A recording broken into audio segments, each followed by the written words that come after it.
Selamat datang di channel Diari Fitri, channel yang membahas cerita rumah tangga sehari-hari. Sebelum mulai ceritanya, jangan lupa subscribe. Mari kita mulai ceritanya.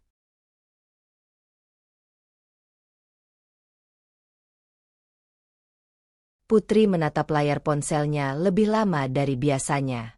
Pesan singkat dari Raka hanya berisi 2 kata, lembur lagi, tanpa penjelasan, tanpa emotikon, tanpa kebiasaan kecil yang dulu selalu ada. Dulu, Raka akan menambahkan kalimat ringan atau sekadar panggilan sayang yang membuat Putri merasa diperhatikan. Sekarang, semuanya terasa seperti kewajiban yang dingin. Ia menarik napas pelan, menekan rasa tidak nyaman yang perlahan muncul. Ini bukan pertama kalinya Raka berubah seperti ini. Beberapa bulan terakhir, suaminya itu lebih sering sibuk, lebih sering menghindar, dan lebih sering membuat Putri merasa sendirian di dalam rumah yang ia biayai sendiri. Namun malam ini berbeda. Malam ini seharusnya menjadi momen spesial. Putri mengalihkan pandangannya ke kotak kecil di atas meja. Jam tangan mahal yang ia beli sendiri untuk ulang tahun Raka besok pagi. Ia tersenyum tipis, mencoba meyakinkan dirinya bahwa semua ini hanya fase. Bahwa hubungan mereka hanya butuh sedikit usaha ekstra. Dia cuma capek, gumamnya pelan, seperti sedang membujuk dirinya sendiri. Di dapur, kue kecil yang ia pesan sudah tersimpan rapi di dalam kulkas. Ia bahkan sudah meminta izin kerja setengah hari untuk menyiapkan semuanya. Putri ingin mengembalikan kehangatan yang dulu pernah mereka miliki, saat Raka masih menatapnya dengan bangga, bukan dengan jarak yang tak bisa dijelaskan. Suara pintu terbuka membuat Putri refleks berdiri. Raka masuk tanpa banyak suara. Jasnya masih rapi, tapi wajahnya terlihat lelah, atau mungkin hanya terlihat tidak ingin berbicara. Ia melepas sepatu tanpa menoleh ke arah Putri. "Kamu belum tidur?" tanyanya singkat, datar. Putri menahan jeda sejenak sebelum menjawab. "Nunggu kamu pulang." Raka hanya mengangguk kecil, lalu berjalan melewati Putri menuju kamar. Tidak ada pelukan. Tidak ada ciuman singkat seperti biasanya. Bahkan tidak ada pertanyaan balik. Putri mengikuti langkahnya dengan pandangan yang semakin berat. "Kamu makan malam belum?" "Udah di luar," jawab Raka cepat, tanpa berhenti. Jawaban itu terasa seperti tembok. Dingin dan tidak bisa ditembus. Putri berdiri di ambang pintu kamar, memperhatikan Raka yang langsung membuka laptopnya. Seolah rumah ini hanya tempat singgah. Tidak ada percakapan, tidak ada usaha untuk mendekat. "Rak," suara Putri pelan, tapi cukup untuk membuat Raka berhenti sejenak. "Apa?" Raka menoleh singkat, ekspresinya netral, hampir tak terbaca. Putri ingin bertanya banyak hal. Ingin tahu kenapa semuanya berubah. Ingin tahu apakah ia melakukan kesalahan. Tapi kata-kata itu tidak keluar. "Besok kamu sibuk?" Akhirnya ia hanya bertanya itu. Raka terlihat berpikir sejenak. "Mungkin iya. Ada meeting." Jawaban yang lagi-lagi menggantung. Putri mengangguk pelan. "Oh, ya udah." Ia mundur perlahan, menutup pintu kamar dengan hati-hati. Di luar, ruang tamu terasa lebih sepi dari biasanya. Ia duduk kembali di sofa, menatap kotak hadiah itu. Ada sesuatu yang salah. Tapi Putri belum berani mengakuinya. Ponselnya bergetar di tangan. Nama Dina muncul di layar. Sahabatnya itu memang satu-satunya orang yang masih sering memperhatikan perubahan kecil dalam hidup Putri. Putri mengangkat panggilan itu. "Gimana? Udah siap buat besok?" Suara Dina terdengar hangat, tapi juga menyelidik. Putri tersenyum tipis, meski Dina tak bisa melihatnya. "Udah. Aku beli kado juga." Dina terdiam sebentar, lalu bertanya dengan nada yang lebih hati-hati. Raka kelihatan seneng. Pertanyaan itu menusuk lebih dalam dari yang Putri kira. "Dia capek aja, kayaknya," jawab Putri cepat. Dina tidak langsung membalas. "Put, kamu yakin semuanya baik-baik aja?" Putri menatap ruang kosong di depannya. Ia ingin menjawab iya tanpa ragu.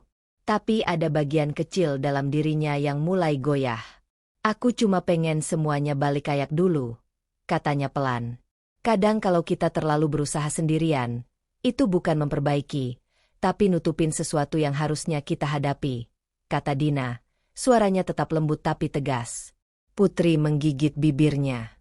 Ia tidak suka arah pembicaraan ini. Terlalu dekat dengan sesuatu yang ia hindari. Aku cuma mau kasih dia kejutan besok, katanya. Seolah itu jawaban atas semuanya. Kejutan. Dina mengulang. Iya. Aku kepikiran. Mungkin aku bakal ikut dia ke kantor. Atau, Putri berhenti sejenak. Ide itu baru benar-benar terbentuk di kepalanya. Atau aku sembunyi di mobilnya. Jadi pas dia keluar kerja, aku muncul. Dina langsung menghela napas pelan. Putri, itu kedengerannya nggak biasa buat kamu. Putri tersenyum kecil. Justru itu. Aku mau coba sesuatu yang beda. Beda belum tentu benar, balas Dina pelan. Ada nada khawatir yang tak disembunyikan. Putri menatap kembali kotak hadiah di tangannya. Untuk pertama kalinya malam ini, ia merasa ragu, bukan tentang rencananya, tapi tentang apa yang mungkin ia temukan jika ia benar-benar melakukannya. Namun rasa ragu itu segera ia tekan. Kalau aku nggak coba, aku bakal terus kepikiran, katanya, lebih pada dirinya sendiri daripada Dina. Dina tidak memaksa lagi. Hati-hati ya. Kalau ada apa-apa, kamu kabarin aku. Pasti. Panggilan berakhir, meninggalkan Putri dalam keheningan yang lebih berat. Ia berdiri, mengambil kotak hadiah itu, lalu menggenggamnya erat. Ada campuran harapan dan ketakutan yang tidak bisa ia pisahkan. Malam semakin larut, tapi pikirannya justru semakin ramai. Akhirnya, Putri membuat keputusan kecil yang terasa lebih besar dari yang ia sadari. Besok, ia tidak akan hanya menunggu di rumah. Ia akan ikut Raka, diam-diam. Dan untuk pertama kalinya, ia tidak yakin apakah ia siap dengan apa yang mungkin ia lihat. Pagi itu, Putri bangun dengan perasaan yang belum sepenuhnya stabil. Keputusan yang ia buat semalam masih terasa menggantung di dadanya, ringan sekaligus menekan. Ia berdiri di depan cermin lebih lama dari biasanya, menatap dirinya sendiri seolah mencari jawaban yang tidak kunjung muncul. Ia bukan tipe perempuan yang melakukan hal impulsif. Selama ini, Putri selalu rasional, terukur, dan penuh perhitungan, terutama sejak ia menjadi penopang utama keuangan rumah tangganya. Tapi hari ini, ia sengaja memilih untuk tidak menjadi versi dirinya yang biasa. Cuma kejutan, bisiknya pelan, mencoba menenangkan dirinya sendiri. Di luar kamar, Raka sudah bersiap berangkat kerja. Ia tampak seperti biasa, rapi, terburu-buru, dan tetap menjaga jarak yang sama seperti malam sebelumnya. Tidak ada perubahan, tidak ada tanda bahwa hari ini adalah hari yang spesial. Berangkat dulu, kata Raka singkat sambil meraih kunci mobil. Putri muncul dari dapur, membawa segelas air putih. Sarapan dulu sebentar. Udah telat, jawab Raka tanpa melihatnya. Putri menahan langkahnya. Ada sesuatu dalam cara Raka berbicara, bukan hanya dingin, tapi seperti ingin menghindari. Namun ia tidak menghentikannya. Ia hanya berdiri diam, memperhatikan pintu yang akhirnya tertutup di belakang suaminya. Sun. Putri menghembuskan napas panjang. Dadanya terasa sesak. Tapi kali ini bukan karena sedih, melainkan karena ketegangan yang perlahan tumbuh. Ia tahu, jika ia menjalankan rencananya hari ini, tidak akan ada jalan kembali ke ketidaktahuan yang selama ini ia pertahankan. Ponselnya kembali bergetar. Dina. Putri ragu sejenak sebelum menjawab. Kamu jadi? Tanya Dina tanpa basa-basi. Suaranya terdengar seperti sudah menebak arah pikiran Putri. Putri berjalan ke ruang tamu, duduk sambil memeluk bantal kecil. Aku masih mikir. Dina menghela napas pelan. Put, kamu tahu kan aku nggak pernah ngelarang kamu ambil keputusan. Tapi aku cuma mau kamu siap sama kemungkinan terburuk. Kata-kata itu membuat Putri terdiam. Ia menatap ke arah pintu, seolah bisa melihat bayangan Raka yang baru saja pergi. Aku cuma pengen bukti kalau aku salah, katanya akhirnya. Suaranya lebih lirih dari yang ia sadari. Dan kalau kamu benar? Tanya Dina pelan. Pertanyaan itu menggantung, membuat Putri menelan ludah. Ia tidak punya jawaban. Atau mungkin, ia tidak berani mengakuinya. Aku nggak bisa terus kayak gini, Din. Lanjutnya, kali ini lebih tegas. Aku butuh tahu. Dina tidak langsung membalas. Kalau kamu jadi, kamu harus tetap tenang. Jangan langsung bereaksi sebelum kamu benar-benar ngerti situasinya. Putri mengangguk, meski Dina tak bisa melihatnya. Aku janji. Panggilan berakhir, meninggalkan Putri dengan keputusan yang kini terasa semakin nyata. Ia berdiri, berjalan ke kamar, lalu membuka lemari. Tangannya berhenti sejenak di antara beberapa pilihan pakaian, sebelum akhirnya memilih sesuatu yang sederhana, tidak mencolok, nyaman untuk bergerak, dan tidak mudah terlihat. Setiap gerakan terasa lebih berat, seolah tubuhnya sadar bahwa ia sedang melangkah ke sesuatu yang tidak biasa. Beberapa jam kemudian, Putri sudah berada di depan kantor Raka. Gedung tinggi itu terlihat sama seperti biasa, tapi bagi Putri, tempat itu tiba-tiba terasa asing. Ia duduk di dalam mobilnya sendiri, menatap pintu masuk dengan jantung yang berdetak lebih cepat dari biasanya. Ia melihat beberapa karyawan keluar masuk. Wajah-wajah yang tidak ia kenal. Kehidupan yang selama ini tidak pernah ia lihat langsung. Dunia Raka yang selama ini hanya ia dengar dari cerita singkat yang semakin lama semakin jarang. Putri menggenggam ponselnya erat. Ia sempat berpikir untuk mundur. Kembali ke rumah, pura-pura tidak terjadi apa-apa, dan tetap hidup dalam ketidakpastian yang aman. Namun bayangan sikap dingin Raka semalam muncul kembali. Tidak, ia sudah terlalu jauh untuk mundur. Putri keluar dari mobilnya dengan hati-hati, memastikan tidak menarik perhatian. Ia berjalan memutar ke arah parkiran, tempat mobil Raka biasanya berada. Langkahnya pelan, tapi pasti. Dan di sana, ia melihatnya. Mobil Raka terparkir di sudut yang agak sepi. Putri berhenti sejenak, menarik napas panjang. Inilah titik di mana semuanya bisa berubah. Dengan gerakan cepat namun hati-hati, ia membuka pintu belakang mobil Raka. Ia masih mengingat kode kunci yang biasa digunakan. Ia masuk, lalu langsung merunduk di kursi belakang, memastikan dirinya tidak terlihat dari luar. Pintu tertutup. Sun. Putri memeluk tas kecilnya erat, mencoba mengatur napasnya yang mulai tidak stabil. Di dalam mobil itu, aroma yang familiar langsung menyergapnya. Aroma yang dulu membuatnya merasa aman, tapi sekarang justru terasa asing. Waktu berjalan lambat.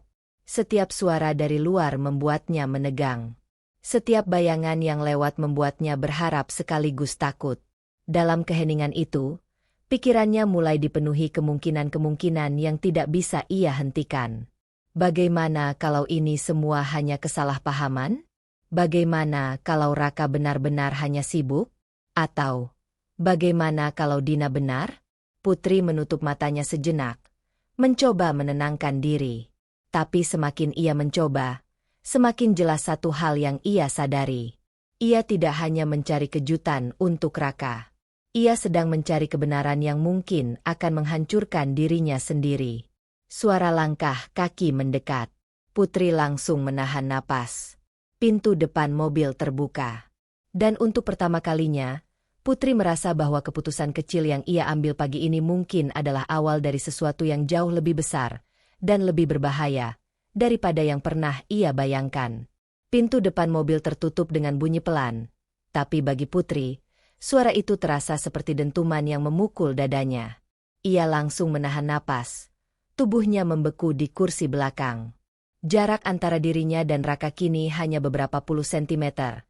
Terlalu dekat untuk bersembunyi, terlalu berbahaya untuk bergerak. Raka duduk di kursi pengemudi, menghela napas panjang seperti seseorang yang akhirnya bisa melepaskan topengnya. Ia tidak langsung menyalakan mesin. Tangannya mengetuk pelan setir mobil, seolah menunggu sesuatu. Atau seseorang. Putri menggenggam tasnya lebih erat. Jantungnya berdetak tidak beraturan, bukan lagi karena ragu, tapi karena firasat yang mulai terasa nyata. Tak lama, suara pintu samping terbuka. "Hei!" Suara perempuan itu ringan, akrab, dan terlalu santai untuk sekadar hubungan profesional. Putri langsung mengenalinya. Maya, sekretaris Raka. Perempuan yang beberapa kali sempat Putri lihat di kantor, selalu berdiri sedikit terlalu dekat, berbicara dengan nada yang sedikit terlalu hangat, tapi selalu bisa disamarkan sebagai sikap profesional. Kini, tidak ada yang disamarkan. "Kamu lama banget," kata Maya sambil duduk di kursi penumpang depan. "Ada yang harus diberesin dulu," jawab Raka. Suaranya berubah. Lebih santai. Lebih hidup. Tidak seperti saat berbicara dengan Putri. Perubahan itu menusuk lebih dalam daripada kata-kata. Putri menutup matanya sejenak. Ia ingin berpikir ini masih wajar. Masih bisa dijelaskan. Tapi sesuatu dalam nada mereka membuatnya sulit bernapas. Mobil mulai bergerak keluar dari parkiran. "Jadi, aman?" tanya Maya pelan, tapi dengan nada yang penuh arti. Raka terkekeh kecil. "Selalu aman kalau sama kamu." Putri membuka matanya. Tangannya mulai bergetar. Percakapan itu belum jelas. Tapi ada sesuatu yang salah. Cara mereka berbicara, terlalu dekat, terlalu pribadi. Putri nggak curiga. Maya melanjutkan, suaranya kini lebih rendah, seperti seseorang yang menikmati rahasia. Nama itu membuat tubuh Putri menegang. Raka diam sejenak, lalu menjawab dengan nada meremehkan. "Dia? Enggak. Dia terlalu sibuk jadi sempurna." Kata itu terasa seperti tamparan. Putri menelan ludah. Dadanya mulai panas, tapi ia masih bertahan. Masih mencoba mencari celah bahwa ini semua hanya salah paham. "Ya bagus sih," kata Maya sambil tertawa kecil. "Berarti kita masih punya waktu." "Selama dia nggak berubah, kita aman," balas Raka ringan. Kata "kita" menggema di kepala Putri. Ia mulai merasakan sesuatu yang lebih tajam dari sekadar curiga. Sesuatu yang perlahan mengarah pada satu kemungkinan yang selama ini ia hindari. Mobil melaju lebih jauh. Jalanan mulai ramai, tapi di dalam mobil itu, suasana justru terasa semakin sempit. "Semalam dia nungguin aku pulang," kata Raka tiba-tiba. Putri menahan napas. "Terus?" tanya Maya. "Ya aku bilang lembur," jawab Raka santai. "Seperti biasa." Maya tertawa pelan. Nada suaranya penuh kemenangan kecil. "Kamu jago banget bohongnya." Putri meremas tasnya. Kata-kata itu kini tidak lagi samar. Tidak lagi bisa dipelintir menjadi sesuatu yang wajar. Ia tidak hanya mendengar percakapan. Ia sedang mendengar kebohongan yang selama ini ia percayai, dibicarakan seperti hal biasa. "Bukan bohong," kata Raka, masih dengan nada santai. "Cuma, nggak semuanya perlu dia tahu." Kalimat itu menghantam lebih keras dari sebelumnya. Putri menunduk. Matanya mulai terasa panas. Tapi ia tidak mengeluarkan suara. Tidak boleh. Ia harus mendengar sampai akhir. "Kadang aku mikir," suara Maya kini lebih lembut, hampir seperti bisikan, "kamu terlalu baik sama dia." "Baik?" Raka mendengus pelan. "Aku cuma belum nemu waktu yang tepat." "Untuk apa?" tanya Maya, meski nadanya seolah sudah tahu jawabannya. Raka tidak langsung menjawab. Ada jeda singkat yang justru membuat suasana semakin tegang. Putri merasakan dadanya semakin sesak. "Untuk lepas," akhirnya Raka berkata pelan. Satu kata itu cukup. Putri menutup mulutnya dengan tangan, menahan suara yang hampir keluar. Air matanya jatuh tanpa bisa ia tahan lagi, tapi ia berusaha tetap diam.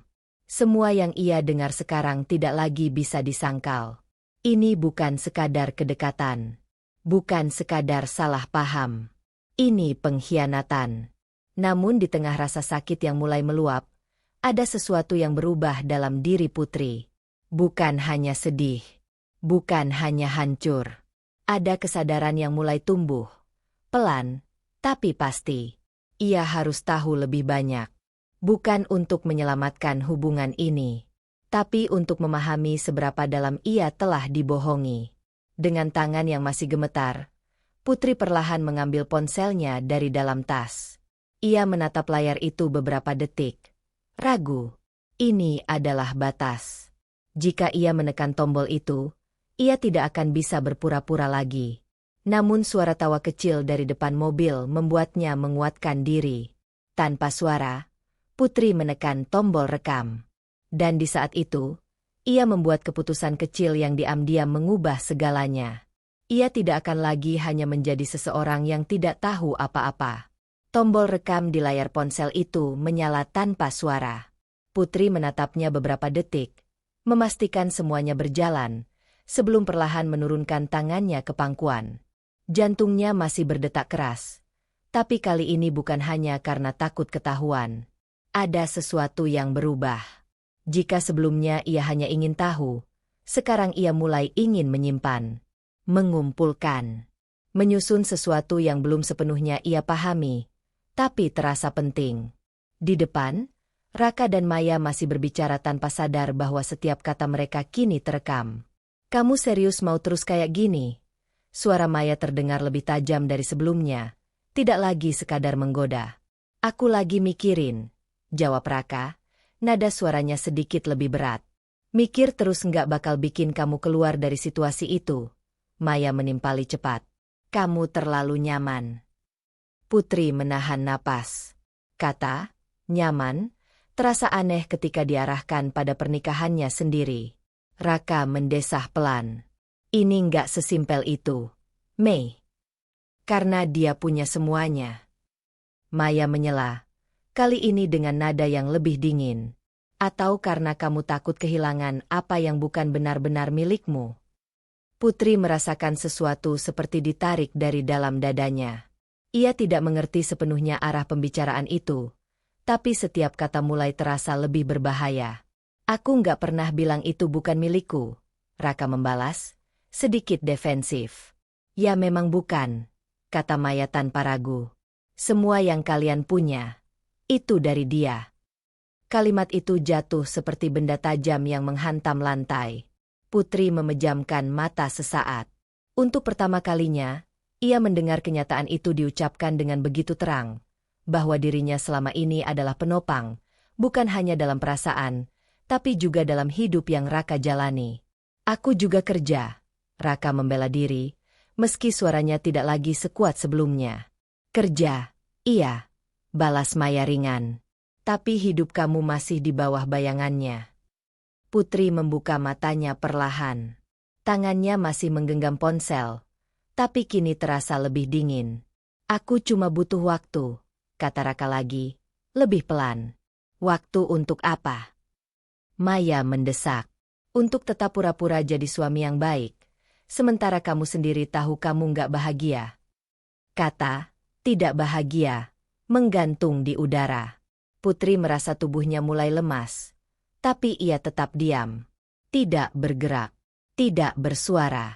Ia ingin menyangkal. Ingin marah. Tapi yang muncul justru rasa kosong yang perlahan meluas. "Ini bukan cuma soal bahagia atau enggak," Raka akhirnya berkata. "Ada banyak hal yang harus dipikirin."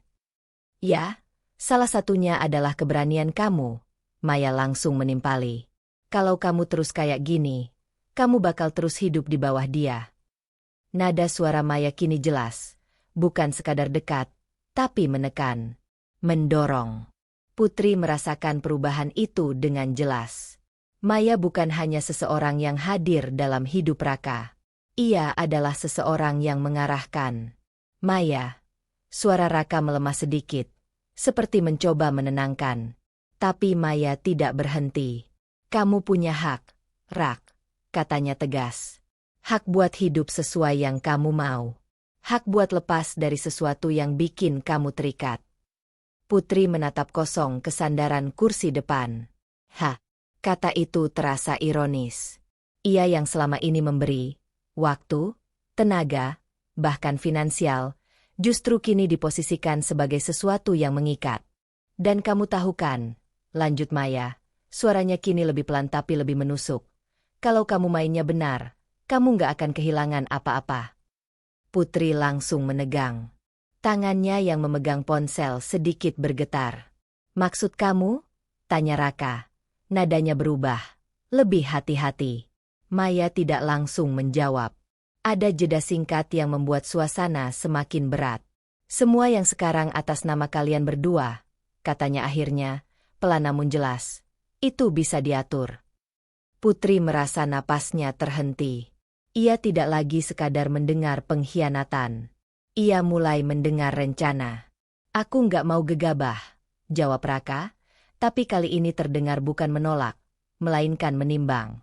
Ini bukan gegabah, Maya membalas cepat. Ini strategi. Putri menutup matanya. Air mata kembali mengalir tanpa suara. Setiap kata yang terekam sekarang bukan hanya melukai, tapi juga membuka sesuatu yang selama ini tersembunyi di balik sikap dingin Raka. Aku cuma nggak mau ribet, Raka berkata pelan. Kalau kamu terus nunggu, justru bakal lebih ribet, kata Maya. Suaranya mulai kembali lembut, tapi tetap mengandung tekanan.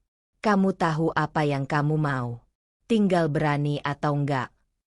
Putri membuka matanya kembali. Ada sesuatu yang berubah di dalam dirinya. Bukan lagi sekadar rasa sakit, tapi kesadaran yang lebih tajam. Selama ini, ia berpikir dirinya kehilangan sesuatu. Perhatian, kehangatan, cinta. Tapi sekarang, ia mulai melihat bahwa yang terancam bukan hanya itu, melainkan seluruh hidup yang ia bangun. Dan orang yang ia percaya justru menjadi bagian dari ancaman itu. Tangannya semakin erat menggenggam ponsel. Rekaman itu terus berjalan. Dan untuk pertama kalinya, Putri tidak hanya ingin mendengar.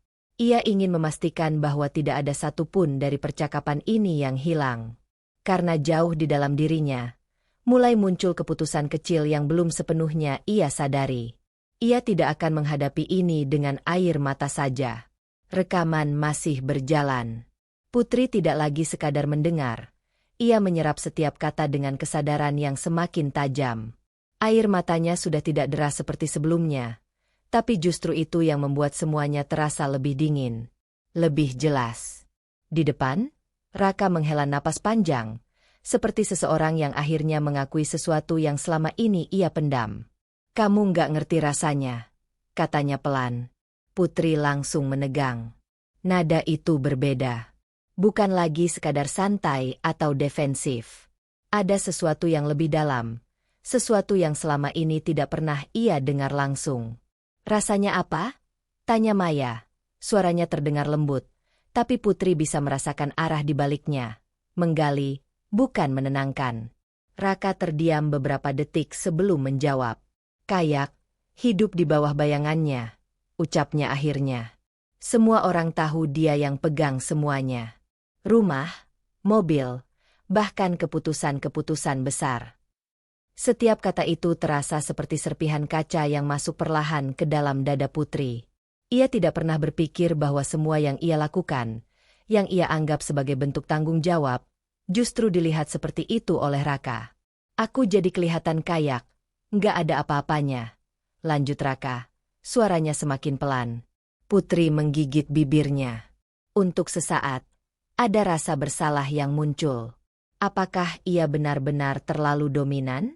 Apakah tanpa sadar ia membuat Raka merasa kecil? Namun pikiran itu tidak bertahan lama.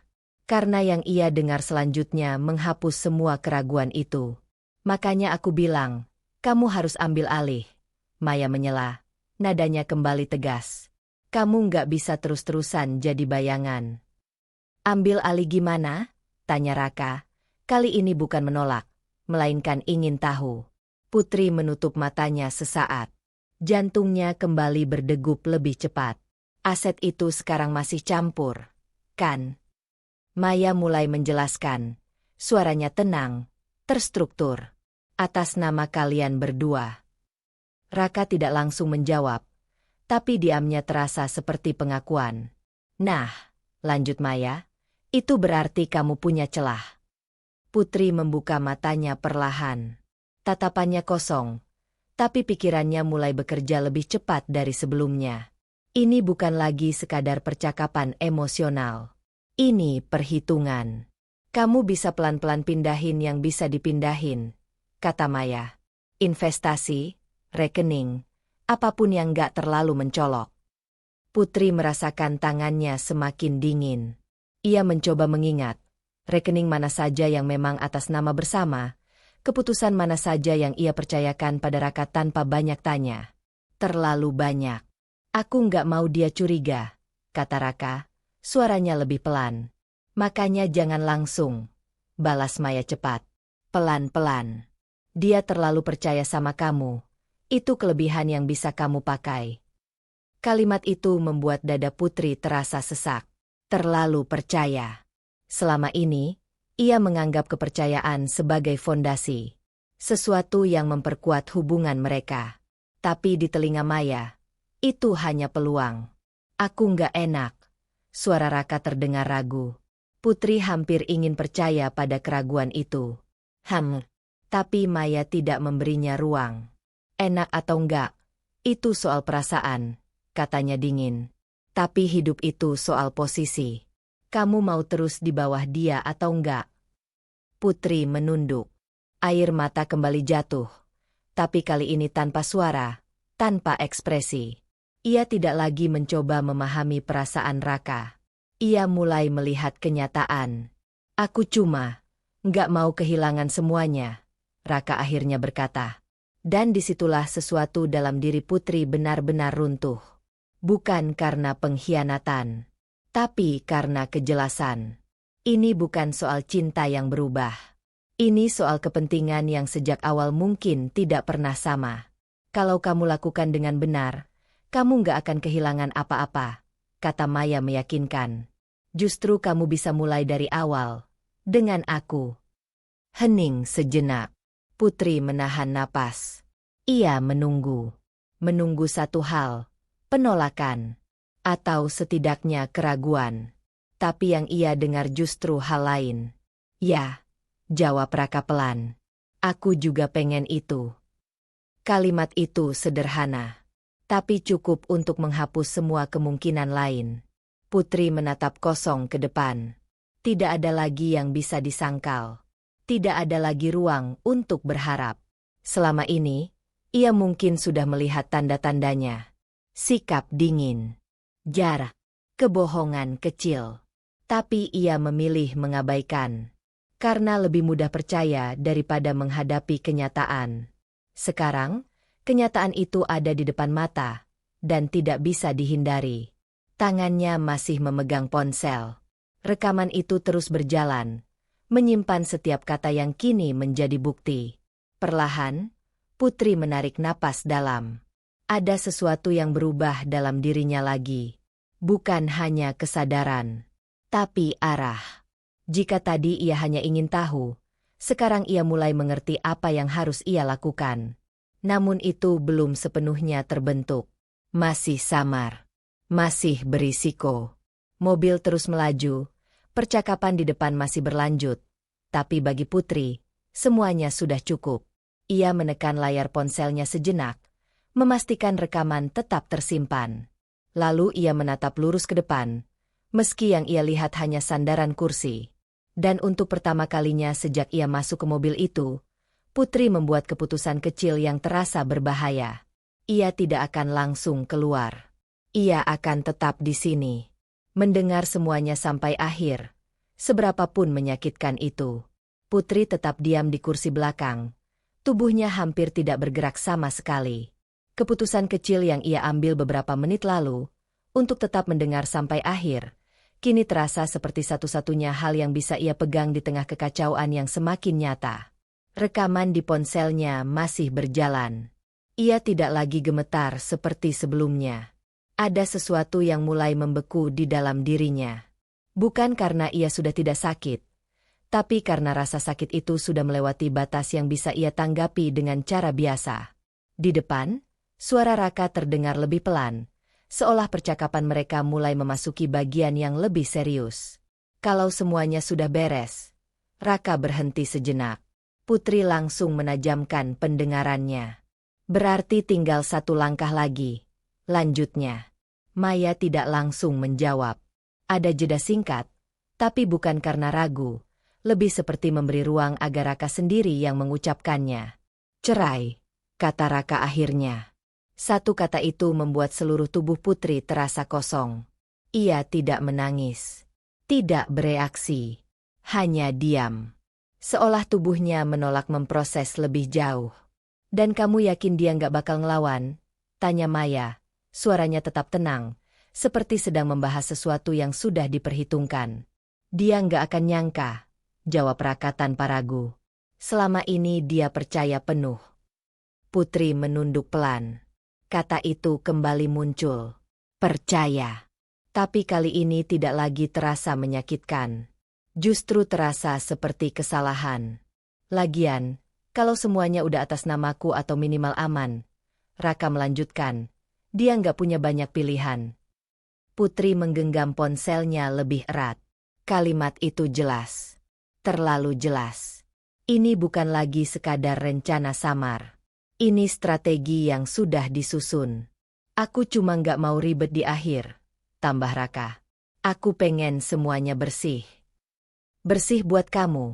Maya menimpali ringan, hampir seperti memuji. Itu yang penting. Putri menutup matanya sejenak. Bersih. Seolah ia hanyalah bagian yang harus disingkirkan agar hidup Raka terasa rapi. Untuk pertama kalinya, rasa sakit itu berubah arah. Bukan lagi ke dalam, tapi mulai mengeras. Dan kamu harus mulai jaga sikap juga. Lanjut Maya. Jangan sampai dia curiga sebelum semuanya siap. Makanya aku jaga jarak, jawab Raka. Biar dia terbiasa. Putri membuka matanya perlahan. Jaga jarak. Jadi ini bukan perubahan yang ia rasakan tanpa alasan. Ini disengaja. Dirancang. Agar ia perlahan terbiasa ditinggalkan. Dadanya terasa sesak, tapi bukan karena sedih. Karena marah yang mulai terbentuk, meski masih dalam diam. Aku nggak mau ada drama, kata Raka lagi. Kalau bisa, selesai cepat. Bisa, jawab Maya singkat. Asal kamu konsisten. Mobil melambat, lalu berhenti di sebuah sisi jalan yang tidak terlalu ramai. Putri langsung menegang. Ini pertama kalinya mobil benar-benar berhenti sejak ia masuk. Suara mesin masih menyala, tapi percakapan mereka mulai mereda. Aku turun dulu, kata Maya. Raka mengangguk. Nanti aku kabarin. Maya tidak langsung keluar. Ada suara kecil, seperti gerakan mendekat. Putri menahan napas. Jangan lama-lama ya. Suara Maya terdengar lebih lembut. Lebih personal dari sebelumnya. Tenang, jawab Raka pelan. Pintu terbuka, lalu tertutup kembali. Sun. Hanya suara mesin mobil yang tersisa. Putri tetap diam. Ia tidak langsung bergerak, meski kesempatan itu ada. Di depan, Raka menghela napas panjang, lalu menyandarkan kepalanya ke kursi. Untuk beberapa detik, tidak ada yang terjadi. Tapi bagi Putri, justru disitulah semuanya terasa paling berat. Ia baru saja mendengar seluruh rencana hidupnya, dihancurkan dengan tenang, tanpa rasa bersalah. Dan yang lebih menyakitkan, ia tidak pernah benar-benar dilibatkan sejak awal. Perlahan, Putri membuka matanya. Tangannya masih memegang ponsel. Rekaman itu masih aktif. Ia menatap layar itu beberapa detik, lalu mematikannya. Hening. Namun kali ini, keheningan itu berbeda. Bukan lagi penuh ketakutan, melainkan penuh perhitungan. Putri menarik napas dalam, mencoba menenangkan detak jantungnya. Pikirannya mulai bergerak. Cepat, terarah. Jika semua yang ia dengar benar, dan ia tahu itu benar, maka ia tidak punya waktu untuk terus menjadi pasif. Ia harus bertindak. Tapi bukan sekarang.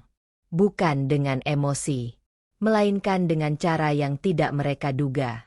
Perlahan, Putri menggeser tubuhnya sedikit, bersiap untuk keluar tanpa diketahui. Tapi sebelum ia benar-benar bergerak, satu pemikiran muncul. Semua yang Raka rencanakan bergantung pada satu hal, bahwa Putri tidak tahu apa-apa. Dan untuk pertama kalinya sejak semuanya dimulai, Putri melihat celah itu dengan sangat jelas. Ia kembali diam, menahan gerakan. Lalu dalam hati, ia membuat keputusan kecil yang jauh lebih berbahaya dari sebelumnya. Ia akan tetap berpura-pura tidak tahu. Karena sekarang, bukan hanya Raka yang punya rencana. Keputusan itu masih terasa panas di dalam kepala Putri, berpura-pura tidak tahu. Namun tubuhnya tidak sepenuhnya mengikuti rencana itu. Mobil kembali berhenti. Kali ini lebih lama. Raka mematikan mesin, lalu meraih ponselnya, tampak sibuk membalas pesan. Suasana di dalam mobil menjadi sunyi, tapi bukan sunyi yang menenangkan, melainkan sunyi yang penuh sisa-sisa percakapan yang belum benar-benar hilang. Putri menatap punggung Raka dari balik kursi. Jarak mereka begitu dekat.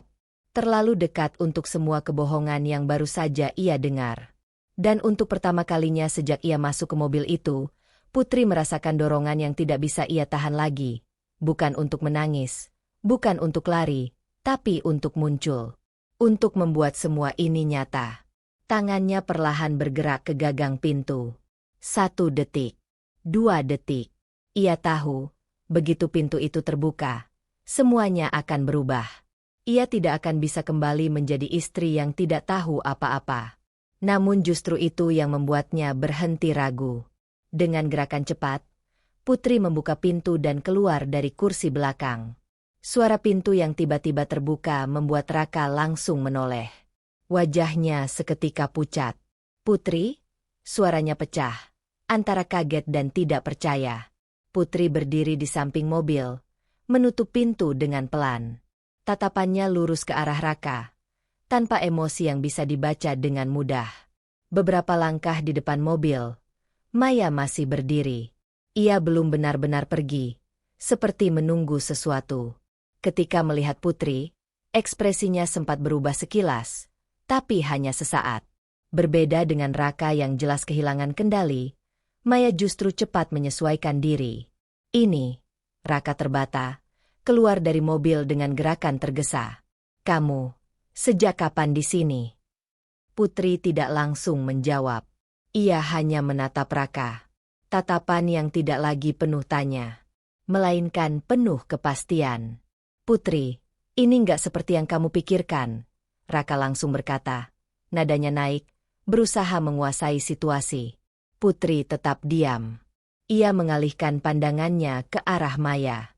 Untuk pertama kalinya, ia melihat perempuan itu bukan sebagai sekadar sekretaris, melainkan seseorang yang dengan sadar berdiri di dalam masalah ini.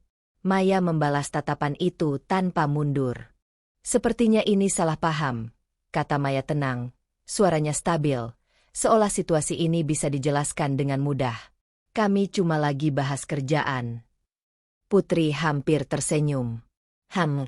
Jika saja ia tidak mendengar semuanya. "Kerjaan." Putri akhirnya bicara, suaranya pelan, tapi tajam. Raka langsung menimpali. "Terlalu cepat." "Iya, tadi kita." "Yang mana?" potong Putri tanpa menaikkan suara. "Yang soal ambil alih? Atau yang soal cerai?" Hening. Raka membeku. Maya tidak langsung bicara. Dan disitulah Putri tahu, ia tidak perlu berteriak untuk membuat mereka runtuh. Wajah Raka berubah drastis. Semua upaya menyangkal langsung terlihat rapuh. "Kamu dengar?" Suaranya melemah. Putri tidak menjawab. Ia hanya menatapnya. Dan tatapan itu jauh lebih menyakitkan daripada kata-kata apapun. "Aku bisa jelasin." Raka mencoba lagi, tapi kali ini suaranya tidak lagi meyakinkan. Maya melangkah sedikit maju, mengambil alih situasi dengan cara yang lebih tenang. "Kalau kamu memang mendengar sebagian, kamu pasti tahu ini bukan sesederhana itu," katanya, masih dengan nada terkendali. "Setiap hubungan punya masalahnya masing-masing." Putri menoleh perlahan ke arah Maya. Ia tidak marah, tidak berteriak. Justru itu yang membuat suasana semakin berat. Masalah? Ulang Putri pelan. Atau rencana? Maya terdiam sejenak, lalu tersenyum tipis. Bukan ramah, tapi seperti seseorang yang tidak merasa bersalah. Kamu bebas menilai, jawabnya. Raka terlihat semakin gelisah. Putri, aku serius.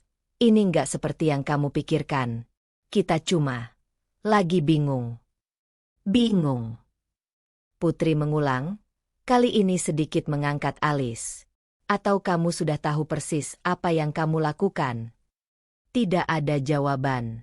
Angin sore berhembus pelan, tapi tidak cukup untuk mengurangi ketegangan yang menggantung di antara mereka. Putri mengalihkan pandangannya dari Raka ke mobil, lalu kembali lagi. Ia tidak lagi melihat suaminya seperti sebelumnya. Ada jarak yang tiba-tiba terbentuk. Dan jarak itu terasa permanen. Tanpa berkata apa-apa lagi, Putri berbalik. Ia berjalan menjauh dari mereka. Langkahnya tenang, tidak tergesa. Putri. Raka memanggil, mencoba mengejar. Tapi Putri tidak berhenti, tidak menoleh, tidak memberi ruang. Langkahnya tetap sama, seolah semua yang baru saja terjadi tidak cukup untuk membuatnya goyah. Namun di dalam dirinya, sesuatu sedang berubah dengan cepat. Bukan lagi tentang membuktikan atau memahami, melainkan tentang mengambil kendali. Ia sudah melihat cukup, mendengar cukup. Dan yang lebih penting, ia tahu bahwa mereka sekarang tahu. Permainan diam-diam itu sudah terbuka. Tapi bukan berarti ia kehilangan posisi. Justru sebaliknya. Saat ia berjalan menjauh, satu pemikiran muncul dengan jelas. Jika mereka sudah tahu bahwa ia tahu, maka langkah berikutnya tidak bisa lagi setengah-setengah. Putri menghentikan langkahnya sejenak, menarik napas dalam, lalu melanjutkan berjalan tanpa menoleh. Dan di dalam hatinya, ia membuat keputusan kecil yang jauh lebih berani. Ia tidak akan menunggu diserang. Ia akan mulai lebih dulu. Langkah Putri tidak melambat sampai ia benar-benar keluar dari jangkauan suara Raka.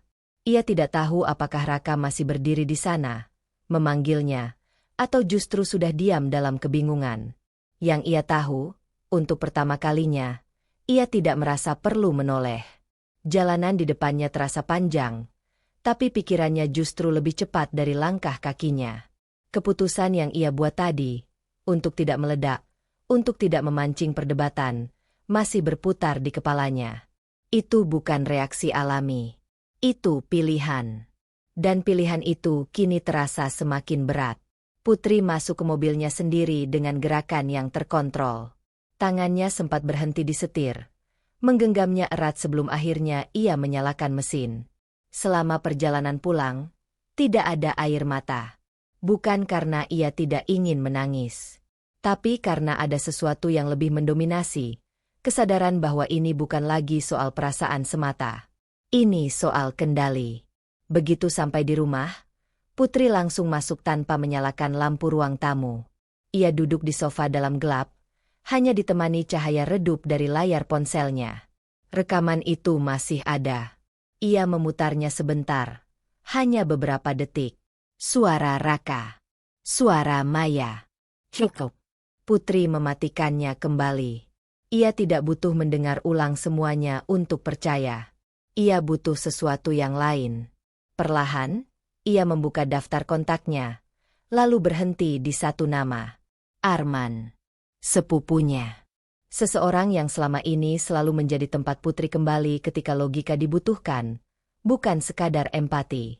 Arman bukan tipe yang akan menghibur dengan kata-kata manis. Ia akan langsung melihat masalah sebagai sesuatu yang harus diselesaikan. Dan kali ini, Putri membutuhkan itu. Tanpa ragu lagi, ia menekan tombol panggil. Nada sambung terdengar beberapa detik sebelum akhirnya diangkat. Putri? Suara Arman terdengar tenang, sedikit heran. Jarang banget kamu telepon malam-malam. Putri menarik napas pelan. Untuk pertama kalinya sejak semua ini terjadi, ia merasa ada sedikit ruang untuk berbicara. Aku butuh bantuan kamu. katanya langsung. Arman tidak langsung menjawab, tapi nadanya berubah lebih serius. Masalah apa?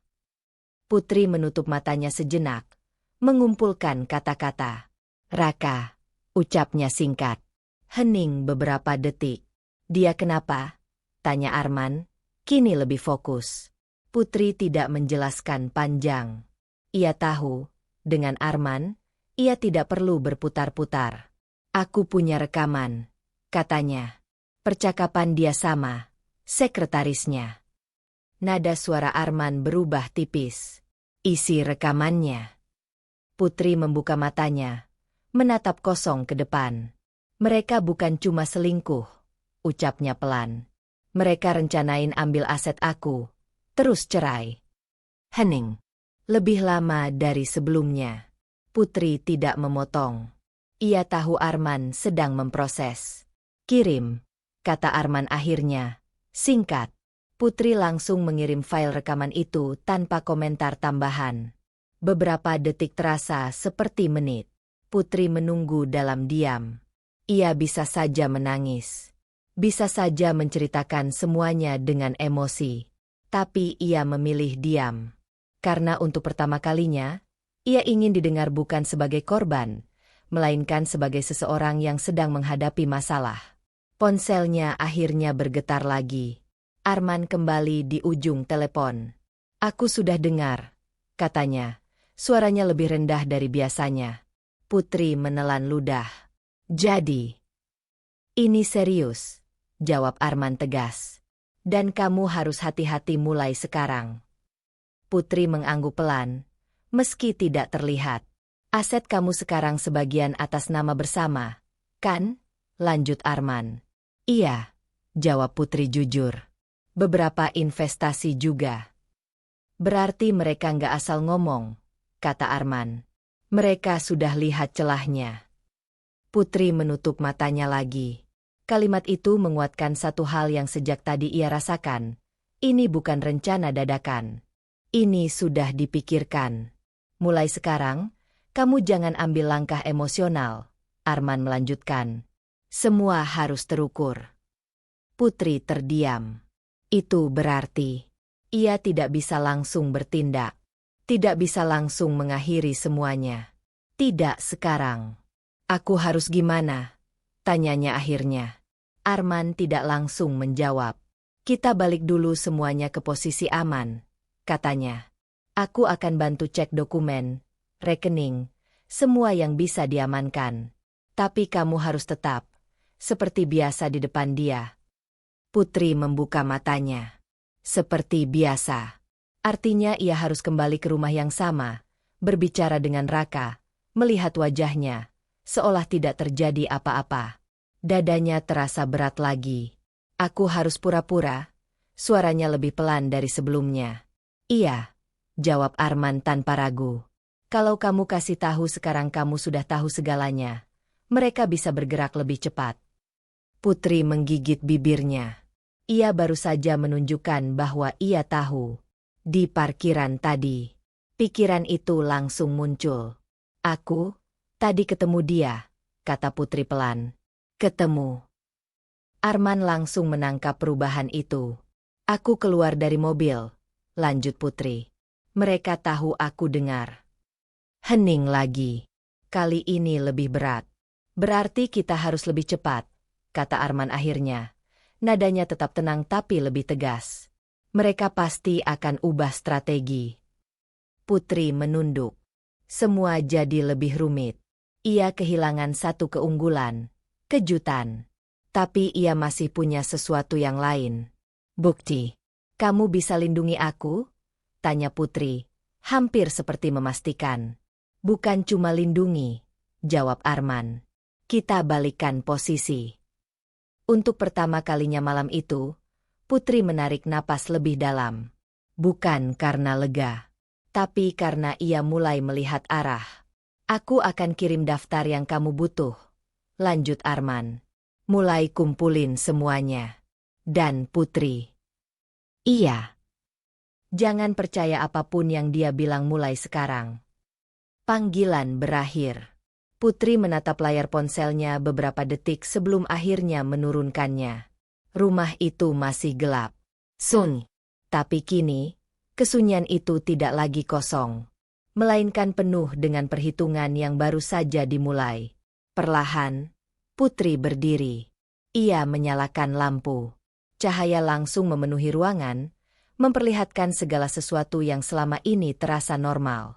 Sofa, meja, foto pernikahan mereka di dinding. Putri menatap foto itu cukup lama, lalu berjalan mendekat. Untuk beberapa detik, ia hanya berdiri di sana. Kemudian, tanpa banyak berpikir, ia mengambil foto itu dan membaliknya menghadap dinding. Bukan menghancurkan. Belum. Tapi cukup untuk membuat jarak. Dan di dalam dirinya, Putri membuat keputusan kecil yang terasa semakin berbahaya. Ia akan tetap tinggal di rumah ini, bersama seseorang yang kini ia tahu sedang merencanakan kejatuhannya. Putri tetap berdiri di depan foto yang sudah ia balikan, seolah masih menimbang apakah tindakannya tadi terlalu jauh, atau justru belum cukup. Cahaya lampu membuat bayangan dirinya jatuh ke dinding, terlihat asing bahkan bagi dirinya sendiri. Ia tidak lagi merasa seperti istri yang menunggu penjelasan. Ia sedang menunggu langkah berikutnya. Suara pintu depan terbuka membuat tubuhnya menegang sedikit, tapi ia tidak berbalik. Ia tahu itu Raka. Langkah kaki itu masuk dengan ragu. Tidak seperti biasanya yang langsung menuju kamar atau ruang kerja. Kali ini langkah itu berhenti di ruang tamu. Putri. Suara Raka terdengar lebih pelan dari biasanya. Hati-hati. Putri akhirnya berbalik, tapi tidak berjalan mendekat. Ia hanya berdiri di tempat, menjaga jarak yang kini terasa penting. Raka menatapnya beberapa detik. Ada sesuatu di wajahnya, campuran antara cemas dan mencoba terlihat tenang. "Kamu, udah sampai dari tadi?" tanyanya, seolah mencari pembuka yang aman. Putri mengangguk singkat. "Iya." Tidak ada tambahan. Tidak ada emosi. Jawaban itu terlalu datar, dan Raka langsung merasakannya. Ia melangkah mendekat sedikit. "Tadi, di parkiran." Putri mengangkat tangan sedikit, menghentikannya tanpa suara. "Capek," katanya pelan. "Aku nggak mau bahas sekarang." Raka terdiam. Ia jelas tidak mengharapkan reaksi seperti ini. Bukan marah, bukan menangis, tapi justru kosong. "Putri, aku bisa jelasin," katanya lagi, kali ini lebih mendesak. Putri menatapnya lurus. "Kalau kamu mau jelasin, kamu sudah jelasin dari dulu," jawabnya tenang. Kalimat itu tidak keras, tapi cukup untuk membuat Raka kehilangan pijakan. Ia membuka mulut, tapi tidak ada kata yang keluar. Putri berjalan melewati Raka menuju dapur, mengambil segelas air tanpa terburu-buru. Setiap gerakannya terkontrol, seolah ia benar-benar hanya menjalani rutinitas biasa.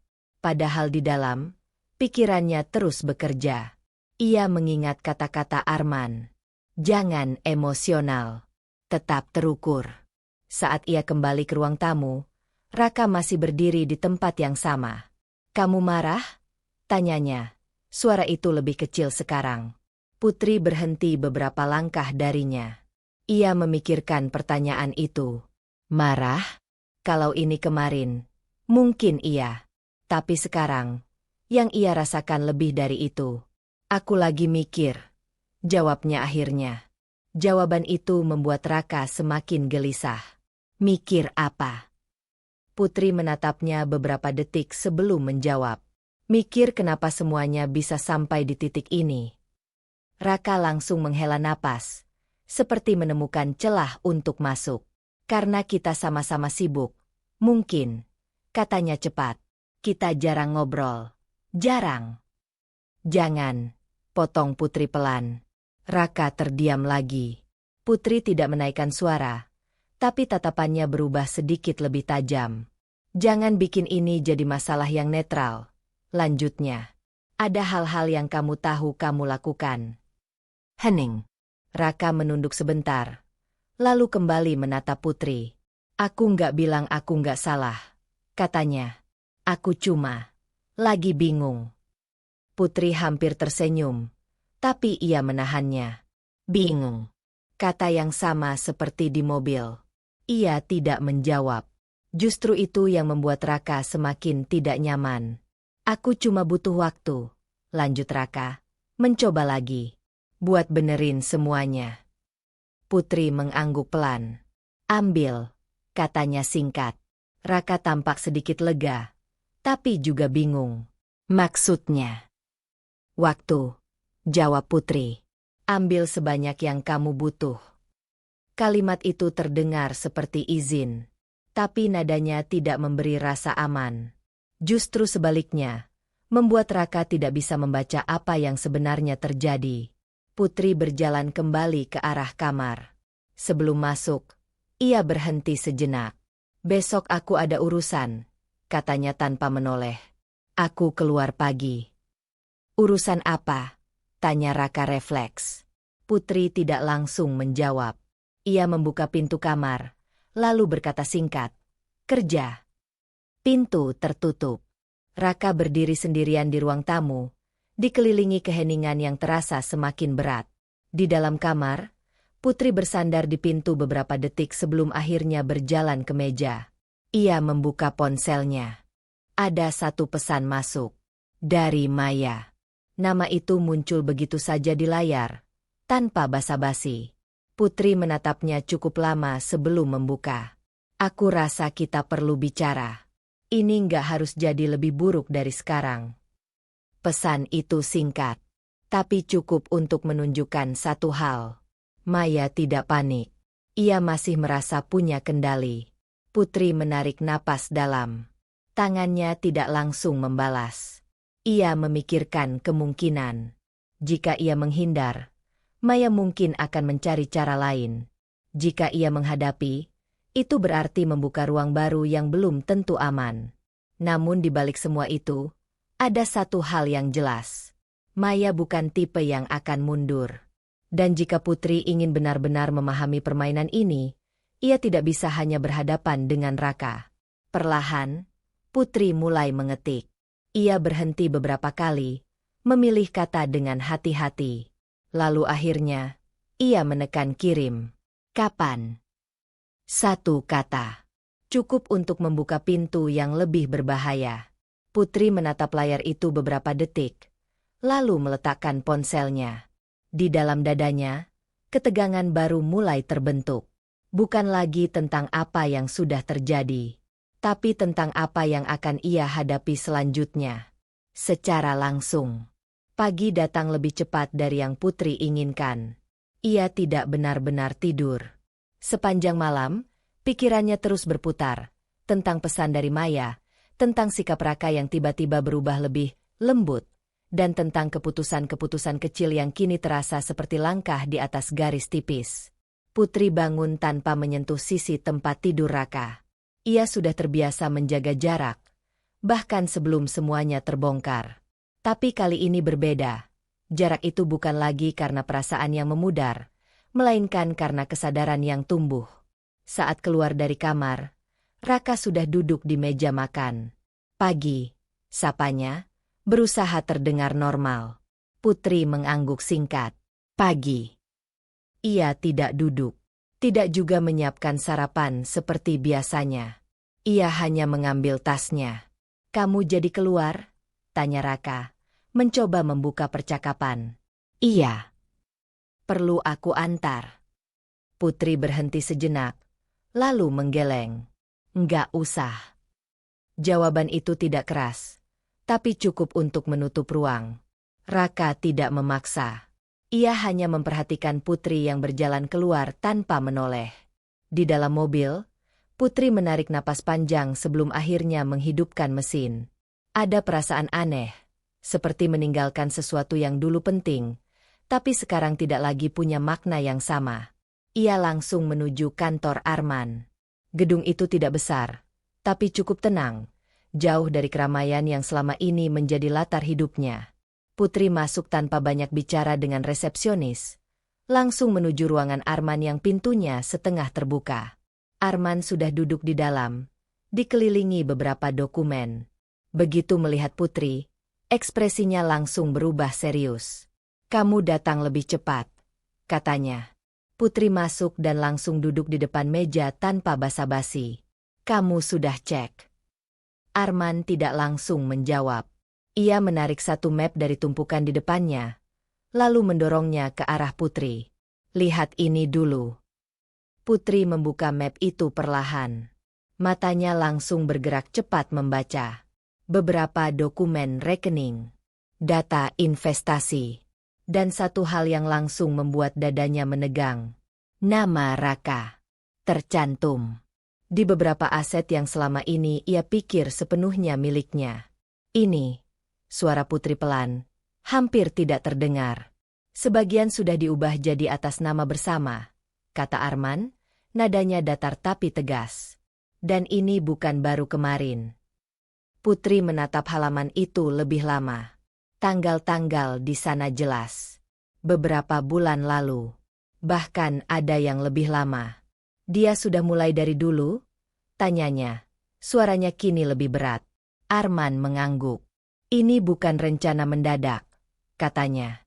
"Dia sudah nyiapin." Putri menutup map itu perlahan. Tangannya terasa dingin.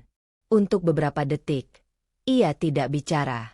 Bukan karena tidak tahu harus berkata apa, tapi karena semuanya mulai tersusun terlalu jelas. Sikap Raka yang berubah. Jarak yang tiba-tiba muncul. Dan sekarang, bukti bahwa semua itu bukan kebetulan. "Aku, yang tanda tangan beberapa ini," katanya pelan, matanya masih tertuju ke map. Arman memperhatikannya. "Kamu ingat?" Putri mengangguk kecil. "Dia bilang itu buat kemudahan administrasi," lanjutnya. "Biar nggak ribet kalau ada urusan bank." Ia mengangkat kepalanya, menatap Arman. "Aku percaya." Kalimat itu tidak penuh emosi, justru terlalu tenang. Dan disitulah rasa bersalah mulai muncul. Bukan karena ia tidak tahu, tapi karena ia tidak cukup curiga. Arman tidak langsung menyela.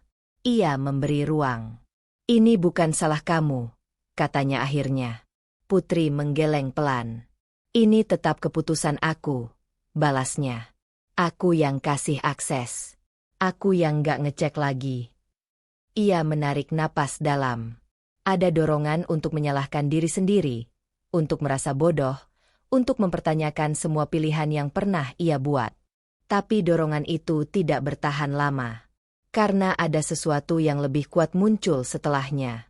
Kesadaran bahwa jika ia terus berada di posisi itu, menyesal, menyalahkan diri, maka ia hanya akan mengulang kesalahan yang sama. Putri menutup matanya sejenak, lalu membukanya kembali dengan tatapan yang berbeda. Lebih fokus. "Apa yang bisa aku selamatkan?" tanyanya langsung. Arman sedikit mengangguk, seperti sudah menunggu pertanyaan itu. "Kita masih punya waktu," katanya. "Belum semua berpindah. Tapi kamu harus cepat." Putri mengangguk. Ia tidak lagi terlihat ragu. "Aku butuh daftar lengkap," lanjutnya. "Semua yang masih aman, semua yang sudah terlibat." Arman langsung meraih beberapa dokumen lain. "Aku sudah mulai susun," katanya. "Tapi kamu juga harus bantu. Semua akses yang kamu punya, kita cek satu persatu." Putri menerima kertas itu. Kali ini, ia tidak hanya membaca. Ia mencatat, memikirkan, menghubungkan. Setiap angka, setiap nama, setiap detail kini terasa seperti bagian dari sesuatu yang harus ia kuasai kembali. "Dan satu lagi," kata Arman. Putri mengangkat pandangannya. "Mulai sekarang, jangan ada transaksi yang mencurigakan dari kamu," lanjutnya. "Jangan kasih dia alasan buat bergerak lebih cepat." Putri mengangguk. Ia mengerti. Permainan ini tidak bisa dilakukan terburu-buru. Ia harus tetap terlihat seperti sebelumnya. Sementara di dalam, semuanya berubah. Beberapa saat kemudian, Putri berdiri. Ia sudah membawa salinan dokumen yang perlu ia pelajari. "Terima kasih," katanya singkat. Arman menatapnya. Kamu kuat. Putri tidak langsung menjawab. Ia memikirkan pertanyaan itu, lalu mengangguk. Harus, katanya. Bukan jawaban emosional, tapi keputusan. Putri keluar dari ruangan itu dengan langkah yang lebih pasti. Namun begitu sampai di dalam mobil, ia berhenti sejenak. Ponselnya bergetar. Pesan baru. Dari Maya. Aku tunggu kamu siang ini. Jangan terlalu lama. Putri menatap pesan itu cukup lama. Semua yang ia pelajari barusan langsung bertemu dengan satu kenyataan. Ia tidak hanya menghadapi Raka, tapi juga seseorang yang tahu cara bermain lebih dingin. Perlahan, Putri menyalakan mesin mobil. Tangannya tidak lagi gemetar, tapi pikirannya tahu. Langkah berikutnya akan menentukan arah semuanya. Dan kali ini, ia tidak bisa hanya bertahan. Ia harus mulai masuk lebih dalam. Dengan risiko yang lebih besar dari sebelumnya. Mesin mobil Putri sudah menyala, tapi ia belum juga menekan pedal gas. Pesan dari Maya masih terbuka di layar ponselnya. Singkat, tegas. Seolah-olah semua yang terjadi hanyalah bagian dari percakapan yang bisa diatur waktunya. Aku tunggu kamu siang ini. Jangan terlalu lama. Putri menatap kalimat itu lebih lama dari yang ia sadari. Bukan karena ia takut, tapi karena untuk pertama kalinya, ia merasa tidak sepenuhnya siap. Tangan yang tadi begitu mantap saat memegang dokumen kini sedikit kehilangan arah. Semua yang baru saja ia pelajari dari Arman, tentang aset, tentang rencana yang sudah berjalan lama, tiba-tiba terasa terlalu besar. Ia tahu apa yang harus dilakukan secara logika. Tapi secara emosi, sesuatu dalam dirinya mulai goyah. Bagaimana kalau ia salah langkah? Bagaimana kalau ia tidak cukup kuat menghadapi semuanya sekaligus? Pertanyaan-pertanyaan itu muncul tanpa ia undang. Dan untuk pertama kalinya sejak ia keluar dari mobil Raka kemarin, Putri merasakan sesuatu yang hampir ia lupakan. Rasa ragu pada dirinya sendiri. Ponselnya kembali bergetar. Kali ini nama yang muncul berbeda. Dina. Putri menatapnya beberapa detik sebelum akhirnya mengangkat. Halo. Suaranya lebih pelan dari biasanya. Put? Suara Dina langsung terdengar. Penuh perhatian. Kamu di mana? Di mobil. Jawab Putri singkat. Aku lagi dekat kantor kamu. Bisa ketemu? Tanya Dina tanpa berputar-putar. Putri terdiam sejenak. Ia sebenarnya ingin langsung menemui Maya. Menyelesaikan satu hal sebelum yang lain datang. Tapi ada sesuatu dalam suara Dina yang membuatnya berhenti. Iya, jawabnya akhirnya. Kirim lokasi. Beberapa menit kemudian, Putri sudah duduk di sebuah kafe kecil yang tidak terlalu ramai. Dina sudah lebih dulu datang. Begitu melihat Putri masuk, Dina langsung berdiri. Tatapannya langsung menangkap sesuatu yang berubah. Bukan hanya lelah, tapi lebih kosong. Kamu nggak apa-apa? Tanya Dina pelan saat mereka duduk berhadapan. Putri tidak langsung menjawab. Ia meletakkan tasnya, lalu menarik napas panjang.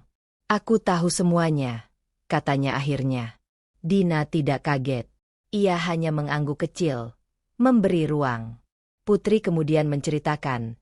Tidak semuanya secara detail, tapi cukup untuk membuat Dina mengerti arah masalahnya. Tentang rekaman, tentang rencana Raka, tentang aset yang mulai berpindah, dan tentang pertemuannya dengan Maya yang akan segera terjadi. Dina mendengarkan tanpa memotong. Tapi semakin lama, ekspresinya semakin serius. Jadi ini sudah direncanakan, katanya pelan setelah Putri selesai. Putri mengangguk. Aku telat sadar, jawabnya. Nada itu membuat Dina langsung menggeleng. Bukan telat, katanya tegas. Kamu dikhianati. Putri menunduk. Bedanya tipis, gumamnya. Dina langsung menyandarkan tubuhnya ke depan. Enggak, beda jauh, katanya lebih tegas. Kalau kamu salah, berarti kamu punya kendali dari awal. Tapi ini, Ini orang lain yang sengaja manfaatin kamu. Putri terdiam. Ia tahu Dina tidak asal bicara. Tapi tetap saja, ada bagian dalam dirinya yang sulit dilepaskan dari rasa bersalah itu. Aku yang tanda tangan beberapa dokumen, katanya pelan. Aku yang kasih akses. Dina menghela napas, lalu menatap Putri lebih dalam. Putri, ucapnya, kali ini lebih pelan tapi lebih kuat. Percaya sama pasangan itu bukan kelemahan. Putri mengangkat pandangannya sedikit. Tapi sekarang aku yang kena akibatnya. Balasnya. Iya, kata Dina jujur. Tapi itu bukan berarti kamu lemah. Hening sejenak. Putri memproses kata-kata itu. Selama ini, ia selalu melihat dirinya sebagai seseorang yang harus kuat, yang tidak boleh salah, yang harus mengontrol semuanya. Dan ketika semuanya runtuh, yang ia salahkan pertama kali adalah dirinya sendiri. Sekarang kamu punya pilihan, lanjut Dina. Kamu mau terus lihat diri kamu sebagai korban yang dibodohi, atau sebagai orang yang akhirnya tahu dan bisa ambil kembali kendali. Putri menatap Dina lama. Kalimat itu sederhana, tapi mengubah sesuatu. Perlahan. Aku takut salah langkah. Akunya akhirnya. Dina mengangguk. Wajar. Kalau aku hadapi Maya nanti, Putri berhenti sejenak. Aku nggak tahu harus jadi seperti apa. Dina tersenyum tipis. Jadi diri kamu yang tahu semuanya. Jawabnya. Bukan yang minta penjelasan. Tapi yang sudah pegang fakta. Putri terdiam lagi. Ada pergeseran kecil dalam pikirannya. Selama ini, ia memposisikan dirinya sebagai seseorang yang harus bertanya. Sekarang, ia tidak lagi butuh jawaban. Ia sudah punya. Dan satu lagi, tambah Dina. Jangan biarkan mereka menentukan bagaimana kamu merasa tentang diri kamu sendiri. Putri menarik napas dalam. Kata-kata itu terasa lebih dalam dari yang ia duga. Ia selama ini sibuk mencoba memahami Raka. Mencari alasan. Mencari pembenaran. Tapi ia lupa satu hal. Dirinya sendiri. Perlahan, Putri meraih gelas di depannya, meneguk sedikit air, lalu meletakkannya kembali dengan lebih mantap. Aku harus ketemu dia siang ini, katanya. Dina mengangguk. Pergi. Putri menatapnya. Bukan buat cari jawaban, lanjut Dina. Tapi buat lihat sejauh mana dia berani. Putri mengangguk pelan. Untuk pertama kalinya sejak pagi, rasa ragu itu mulai bergeser. Bukan hilang sepenuhnya, tapi berubah bentuk. Menjadi kewaspadaan. Menjadi kesiapan. Putri berdiri, meraih tasnya. Dina ikut berdiri, menepuk pelan bahunya. Kamu nggak sendirian, katanya. Putri menatapnya sebentar, lalu mengangguk. Ia tidak menjawab. Tapi kali ini, langkahnya saat keluar dari kafe berbeda. Lebih stabil, lebih terarah. Di dalam mobil, ia kembali melihat pesan dari Maya. Masih sama. Menunggu. Putri menyalakan mesin. Tangannya kini tidak lagi ragu. Namun jauh di dalam dirinya, ia tahu. Pertemuan ini bukan sekadar percakapan. Ini akan menjadi awal dari konfrontasi yang tidak bisa ia hindari lagi. Dan untuk pertama kalinya, Putri tidak hanya siap bertahan. Ia siap menghadapi. Sore itu, rumah terasa lebih sunyi dari biasanya. Putri masuk tanpa suara, menutup pintu perlahan di belakangnya. Langkahnya tenang, tapi terukur. Ia tidak lagi terburu-buru seperti beberapa hari lalu. Setiap gerakan kini terasa seperti bagian dari sesuatu yang sudah ia siapkan dalam pikirannya. Tasnya ia letakkan di meja. Lalu ia berdiri sejenak di ruang tamu. Raka sudah ada di sana. Duduk di sofa, dengan posisi yang tidak benar-benar santai. Punggungnya sedikit kaku. Tangannya menggenggam ponsel tapi tidak digunakan. Tatapannya langsung terangkat saat melihat Putri masuk. Kamu dari mana? Tanyanya. Nada itu terdengar biasa. Terlalu biasa. Putri menatapnya beberapa detik sebelum menjawab. Urusan. katanya singkat. Raka mengangguk pelan, tapi jelas ia tidak puas. Putri, kita harus ngobrol. Lanjutnya, kali ini lebih serius. Putri berjalan mendekat, tapi tidak duduk di sampingnya. Ia memilih berdiri di hadapan Raka, menjaga jarak yang kini terasa penting. Kita memang harus, jawabnya tenang. Nada itu membuat Raka sedikit terkejut. Tidak ada emosi meledak.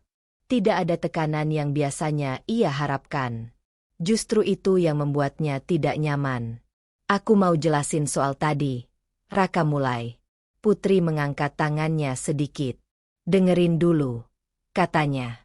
Ia mengambil ponselnya dari tas, membuka satu file, lalu menekan tombol putar. Suara di dalam mobil itu langsung memenuhi ruang tamu. Suara Raka. Suara Maya. Jelas. Tanpa potongan. Raka langsung membeku. Matanya melebar. Tubuhnya menegang. Ia menatap ponsel itu, lalu menatap Putri, lalu kembali ke ponsel. Ini. Suaranya terputus. Putri tidak menjawab.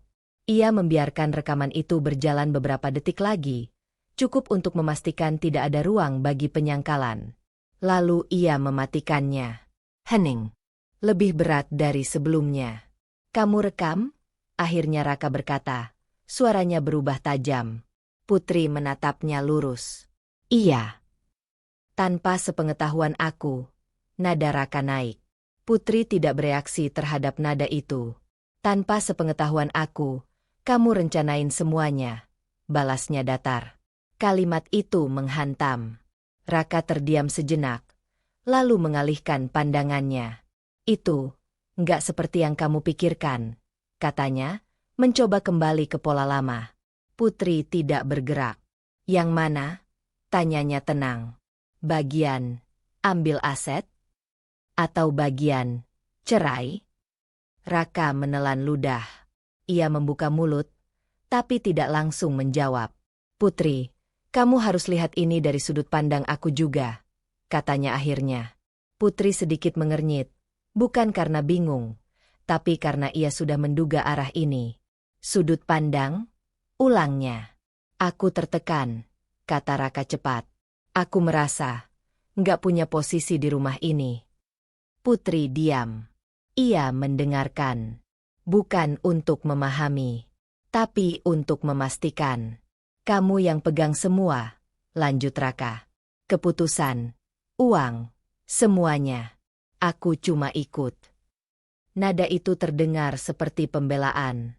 Atau pembenaran. Putri mengangguk kecil. Dan itu jadi alasan kamu bohong?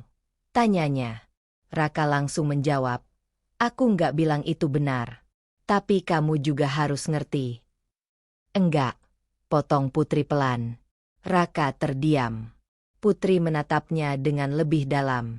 Aku ngerti kamu merasa kecil, lanjutnya. Tapi kamu punya pilihan lain selain merencanakan ini. Hening lagi. Raka menghela napas kasar, mulai kehilangan kendali atas arah pembicaraan.